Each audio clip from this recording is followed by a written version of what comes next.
사직동 도박이가 읽어주는 롯데 이야기 롯겜미 작전 야구 해설 안녕하십니까 오피입니다. 네, 야구계가 지금 코로나 사태가 덮치면서 굉장히 혼란스럽습니다. 사실 가장 큰 토픽은 코로나 사태겠지만 그 얘기는 저희 팀 얘기도 아니고 해서 제가 함부로 얘기할 사항이 아닌 것 같아서 뭐 깊게는 얘기 안 하겠습니다. 그냥 간단하게 드는 생각은 좀 과도하다. 사실 코로나에 걸린 선수 본인이 제일 힘든데 좀 과도한 그런 비난과 원색적인 기사들 굉장히 저는 좀 보기가 그렇더라고요. 그래서 사실은 뭔가 선수들이 잘못한 게 저는 없다고 생각을 해서, 왜냐면은 할 수 있는 조치는 어지간한 건 다 시켰거든요. 뭐 숙소 옥상에서 고기 먹다가 걸린 거 가지고 뭐라 할 것 같으면은 사실은 밥도 집에서 같이 먹으면 안 되거든요. 그것도 안 된다고 할 것 같으면은. 네, 그래서 그런 과도한 그런 뭐랄까 자극성 기사들에 대해서 물론 팬분들이 많이 좀 이건 좀 아니다 그렇게 다 말씀해주고 계신데, 이 정도에서 더 이제 야구계에서도 퍼지지 않아야지도 리그에 문제가 없을 테니까 아무튼 그렇게 정리가 잘 됐으면 하고, 아무튼 그런 것은 별로 좋지 않다 저는 그렇게 생각을 하고 있습니다. 네, 바로 넘어가서 오늘은 사실 경기가 좀 태풍도 계속 오고 해가지고 몇 게임이 없었습니다. 그래서 뭐 글로 얘기를 할 게 별로 안 많은데, 가장 좀 그 야구 관련 얘기로 많았던 게 안치홍 선수에 대한 얘기가 좀 많았던 것 같아요. 뭐 딱 저번 주에 여러 가지 좀 결정적인 장면에서 안치홍 선수의 그런 아쉬운 모습이 많이 보이면서 뭐 수비 시책이라든지 아니면 삼중살이라든지 이런 부분들이 노출이 되면서 좀 많은 비난을 받고 있는데, 그래서 한번 제가 쭉 데이터를 한번 찾아봤어요. 그래서 도대체 올 시즌 안치홍은 얼마나 못하고 있는가, 그럼에도 불구하고 안치홍 선수가 주전 이루수로 나올 수밖에 없는 이유도 한번 찾아보도록 하겠습니다. 그래서 안치홍 선수에 대한 뭐 시드라기보다는 그냥 현 주소를 정확하게 한번 얘기를 하고 싶었어요. 그래서 그 정도로 생각해 주시면 될 것 같아요.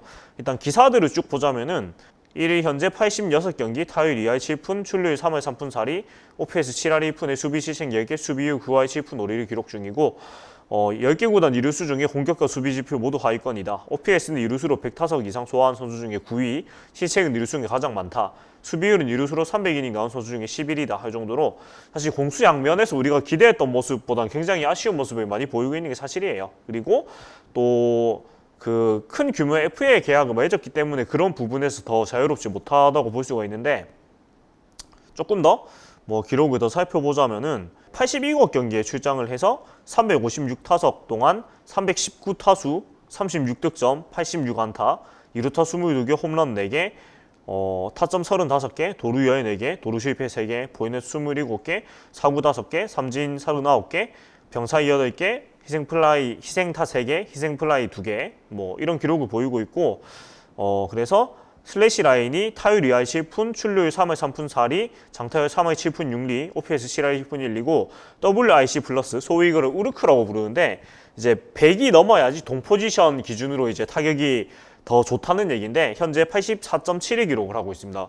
그 말인즉슨 리그 평균적인 이루수의 방망이보다 못하다는 얘기가 되겠고, 그런데 WAR은 그래도 1위를 기록하고 있습니다. 대체 선수 대비 승리 기호 더하기도 1위를 기록을 하고 있어서 그래도 뭐 최악은 아니다 이렇게 얘기를 할 수가 있겠습니다. 그래서 이 기록에서 일단 저는 조금 무엇보다 도드라져서 보고 있는 게, 일단은 볼 3비입니다. 제가 항상 얘기하죠. 보이넷과 삼진이 가장 야구 기록 중에 절대적인 지표라고 저는 생각을 하고 항상 그렇게 보고 있는데, 삼진이 39개고 사사구가 32개입니다. 그리고 볼 3비가 좋은 편이에요. 굉장히. 네. 볼 3비로만 보면은 굉장히 좋은 기록이라고 말을 할 수 있는 게 1대2 정도밖에 안 되고요. 그리고 안치홍 선수가 삼진이 많은 유형의 선수가 원래 아닙니다. 원래 아니라서 항상 통산 그 볼 3비도 보면은 678 삼진에 442 사사구를 기록을 하고 있어서 이 정도면 굉장히 준수한 비율의 볼 3비 기록을 하고 있는 거고, 그리고 데뷔 초에 굉장히 볼 3비가 안 좋다가 굉장히 그 기량이 만개하기 시작하면서 볼 3비가 점점 좋아져가지고 2018년 시즌부터는 거의 1대1에 가까운 그런 비율을 기록을 하고 있거든요. 그래서 사실 성구안이 무너지지 않았다는 점 하나는 저는 굉장히 그 긍정적으로 평가를 해야 된다고 생각을 해요. 왜냐면 보통 선수가 시즌을 치르고 오랫동안 선수생활을 하다 보면은 안 되는 시즌이 안 생길 수는 없거든요. 안치홍 선수도 이 앞전에 보면은 데뷔 시즌 2009년에 타율 2할 3푼 5리였는데 이때를 제외하면은 가장 못했던 시즌 2013 시즌에 2할 4푼 9리의 타율을 기록했던 해입니다. 근데 이렇게 한번 저점을 찍고 나서 2014년에 바로 3할 3푼 9리로 이제 반등을 하고 그 다음에 2016년에 군복귀 시즌에 10경기 뛴 거 말고는 나머지 전부 다 3할에 쳤거든요. 그러니까 저점을 한번 찍고 나서 내 시즌을 전부 다 3할에 친 선수란 말이에요. 그리고 그럴 수 있었던 비결에는 이 선수의 선구안이 무너지지 않고 유지가 됐기 때문이라고 얘기할 수 있겠고 점점 더 선구안이 발전을 했기 때문에 이렇게 좀 안정적인 성적을 내는 클래스 있는 선수로 발전을 했다 이렇게 얘기를 할 수가 있겠는데요. 올 시즌 역시도 선구안이 무너지지 않았기 때문에 성적이 확 무너지진 않았어요. 사실 기대감에 비해서 많이 모자란 성적인 건 맞지만 성적이 완전히 뭐 무너지고 이런 건 아니라서 그래서 아마 허문회 감독도 안치홍 선수에 대한 그런 기대나 그런 것을 버리지 못하고 있다고 볼 수가 있겠는데 그래서 그 허문회 감독 코멘트를 좀 보자면은 실력이 없는 선수가 아니고 지금까지도 잘해왔던 선수다라고 잘라서 말하고 있고 그 평상시 때는 아무렇지 않아도 시합 때는 머리가 복잡한 것 같아서 비워주려고 한다. 그렇게 생각을 하고 있다고 합니다. 그리고 못 치고 싶어서 못 친 타자는 없다. 안치홍은 눈에 보이지 않는 무언가가 조금 있는 것 같다고 얘기를 했는데 이런 부분이 사실 제가 그 한 2달 전인가 3달 전인가요? 안치홍 선수가 아니고 이제 한동희 선수에게 또 비슷한 얘기를 했던 것 같아요. 못할 이유가 없는데 못한다. 이런 문제점이 사실 비슷하게 있는 것 같거든요. 근데 제 생각에는 확실히 안치홍 선수 정도의 그 클래스가 있는 선수라면은 사실 기술적인 문제가 있다고 보긴 어려울 거고 그렇다고 이 선수가 나이가 많느냐 그런 것도 아니에요. 안치홍 선수가 생각보다 되게 어린 선수입니다. 90년생이고 나이가 많지 않아요. 젊은 선수인데 급작스럽게 이런 좀 어려움에 빠진 시즌이 있다는 건 사실 제 생각엔 심리적인 요인이 더 크다고 보거든요. 기술적인 문제보다. 왜 그러냐면 기술적인 문제였다면은 선구안이 무너져야 돼요. 왜냐면은 기술적인 게 무너진다는 거는 보통은 선구안이 무너지면서 자기의 스트라이크 존이 불확실해지고 그렇다 보니까 이제 스윙이 메커니즘에서 벗어나는 스윙이 자꾸만 이제 엎어지는 스윙이 나오고 그런 엎어지는 스윙이 반복이 되면서 자기의 타격 메커니즘이 무너져 내리는 거거든요. 완전히. 그렇게 되다 보면 이제 스윙이 진짜 개 스윙이 나오면서 소위 이제 정타가 나오지 않는 이상한 타격을 하게 되면서 무너지는 건데 안치홍 선수는 그렇진 않단 말이에요. 그렇진 않기 때문에 그런 문제가 뭘까라고 생각해 봤을 때는 전 심리적인 요인이라고 생각을 합니다.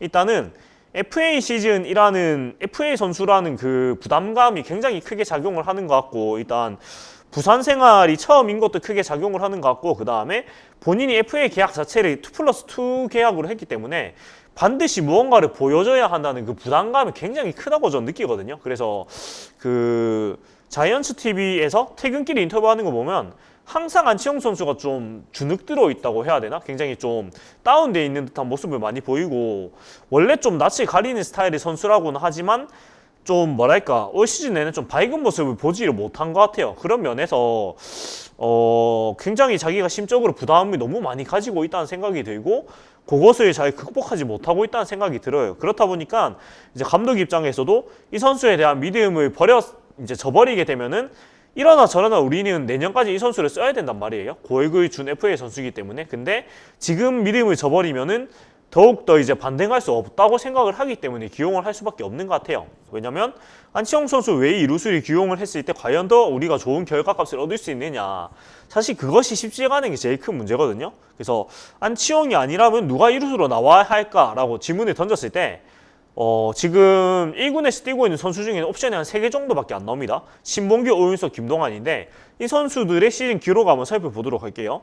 일단 신봉기 선수가 기록이 타율 2할 2푼 7리, 출루율 3할 6리, 장타율 3할 7리, OPS 6할 2푼 3리를 기록을 하고 있고 물론 신봉기 선수는 제대로 기용을 올 시즌 많이 중용을 못 받았어요. 51경기 동안 86타석밖에 타격 기회를 못 얻을 정도로 거의 이제 대수비 정도로 많이 출장을 하고 있어서 사실 이런 타격 기록에서 손해를 많이 봤을 거예요. 물론. 그런데 이제 신봉기 선수의 지금까지의 기록을 봤을 때 통상 기록을 봤을 때 안치홍 선수보다 타격에서 기대값이 낮은 건 너무나 당연한 판단이거든요. 그렇기 때문에 그러니까 숫자를 보고 판단을 했을 때는 똑같이 부진을 한다고 치면은 뭔가 그나마 안치홍 선수의 기대값이 당연히 높다는 점이에요. 왜냐면 안치홍 선수의 올 시즌의 OPS가 7할 1푼 1리인데 신봉기 선수의 그 커리어 하이 OPS가 7할 9푼 9리고 그 외 시즌은 사실 7할이 되는 시즌이 없단 말이죠. 신봉기 선수 같은 경우에는. 그렇기 때문에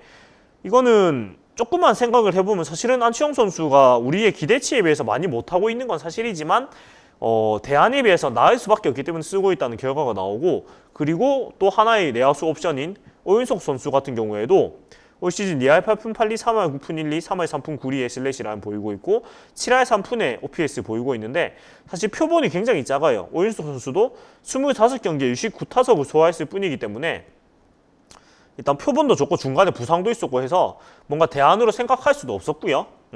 그렇기 때문에, 그리고 오윤석 선수도 역시 경력으로 보면 안치홍 선수하고 사실 뭐 비교를 하기가 어려운 정도로 커리어는 많이 모자란 선수이기 때문에 이렇게 또 함부로 바꿔서 기용을 한다고 더 나은 결과가 나온다 이렇게 얘기를 하기는 쉬운 입장은 아니고요. 그리고 김동환 선수가 또 내야수로 계속해서 이제 수장을 하고 있는데 올 시즌 주로 대주자나 대수비로 많이 기용이 되고 있습니다. 그렇다 보니까 83경기에서 83타석밖에 타격 기회가 없었어요. 슬래시 라인은 타율 2할, 출루 2할 4푼 5리, 장타율 2할 4푼, OPS 4할 8푼 5리를 기록하고 있는데, 이 역시나 김동환 선수도 같은 맥락이라고 이야기할 수 있겠어요. 네. 그렇고 김동환 선수도 통산 기록을 봐도 가장 좋았던 커리어 하이 시즌의 기록이 롯데에서 기록을 보면은 그 2017 시즌에 205타석을 이제 들어섰는데, 이때 OPS가 6할 8푼 5리였어요. 결국은 커리어에서 가장 못하고 있는 수준의 성적을 내고 있는 안치홍 선수의 OPS보다 지금 말씀드렸던 3명의 그 내야수들의 성적, 커리어 하이 성적이 거의 다 못해요. 그보다 더. 그렇기 때문에 감독 입장에서는 당연히 안치홍 선수를 믿고 가는 수밖에 없어요. 왜냐면 더 안 좋아질 경우가 크고 안치홍 선수가 지금의 성적보다 더 못할 가능성이 거의 없다고 보고 올라갈 성적만 더 남아 있는데, 근데 그 경쟁자들이 커리어 하이 성적이 지금의 신봉 그 안치홍 선수보다 못하기 때문에 어떻게 보면 당연한 선택이라고밖에 볼 수가 없거든요. 이런 점들이 있고, 그러면 퓨처스에서 데리고 올 선수가 없느냐? 물론 있기는 합니다. 퓨처스에서 주로 내야수로 지금 풀타임 출전하고 있는 선수들 보면은 김민수, 배성근, 김대륙 뭐 이 정도의 선수들이 있는데, 일단 김민수, 배성근 선수는 굉장히 좋은 성적을 내고 있는 건 맞아요.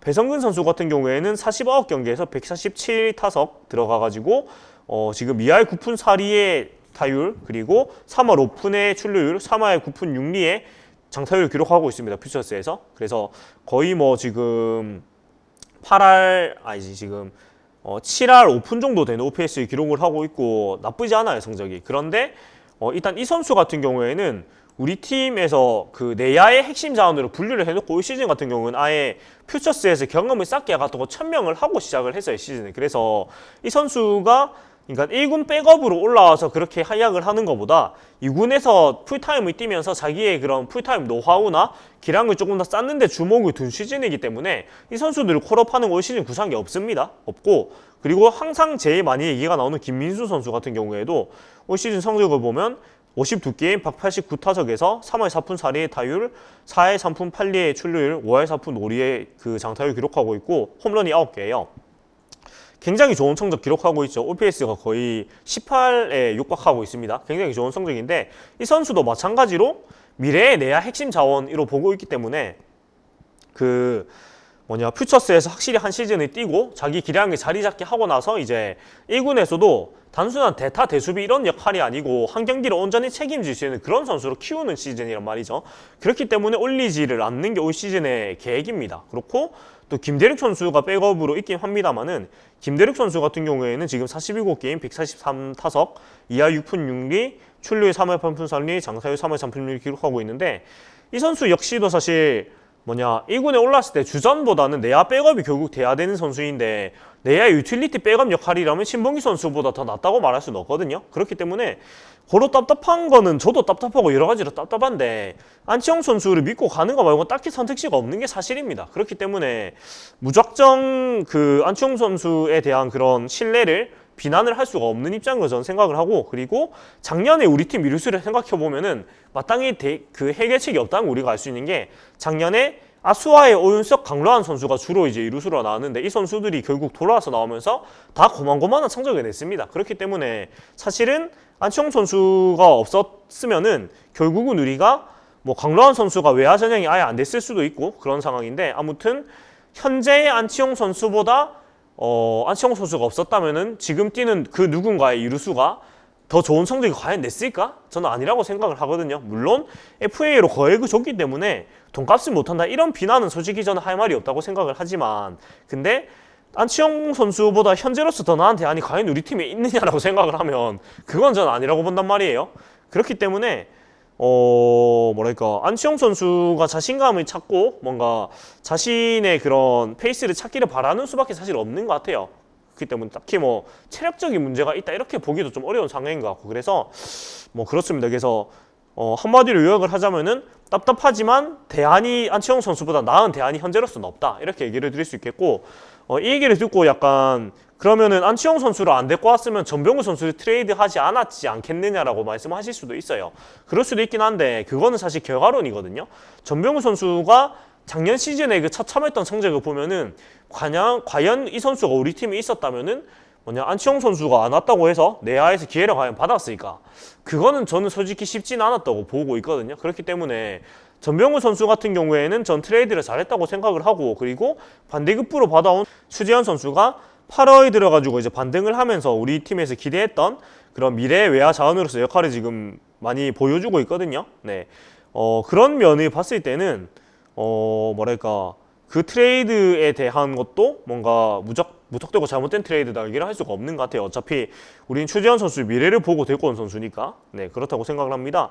그래서 여기까지 안치홍 선수에 대해서 좀 살펴봤는데 결국은 FA 선수가 우리 팀에 되게 많기 때문에 가장 뭐랄까 올 시즌 가장 힘든 게 사실 민병헌, 안치홍 이 두 선수는 상수라고 봤단 말이죠. 이 선수들이 아무리 못해도 3할의 타율에 그 다음에 한 15개 안팎의 홈런에 그 다음에 한 70개에서 80개 정도의 타점을 무난하게 내준다는 가정하에 그 가정하에 이제 좀 천천히 짰을 텐데 의외로 이 선수들 둘 다 굉장히 데뷔일에 최악의 부진을 지금 보여주면서 이 상수가 무너졌단 말이에요. 근데 그럼에도 불구하고 지금 5화에 넘는 승률을 내고 있는 어떻게 보면 굉장히 다행이라는 생각도 듭니다. 그렇기 때문에 상수였다는 점은 이 선수들에 대한 대안이 사실은 없었다는 얘기이기도 해요. 그래서 굉장히 대안이 없다는 건 우리 팀이 지금까지 뎁스를 못 쌓아올린 게 가장 문제겠지만 그게 당장 어떻게 할 수 있는 문제는 아니기 때문에 현재로서는 이 두 선수를 응원하는 수밖에 없는 것 같아요. 굉장히 무책임한 말씀같이 들릴 수도 있겠지만 그래서 안치홍 선수나 민병헌 선수나 그런 부담을 좀 덜고 자신의 플레이를 보여주기를 바라면서 오늘 얘기를 한번 마무리해 보도록 하겠습니다. 지금까지 룩겜미 사육돈 야구에서 루피였고요. 구독과 좋아요 부탁드리면서 인사드리겠습니다. 감사합니다.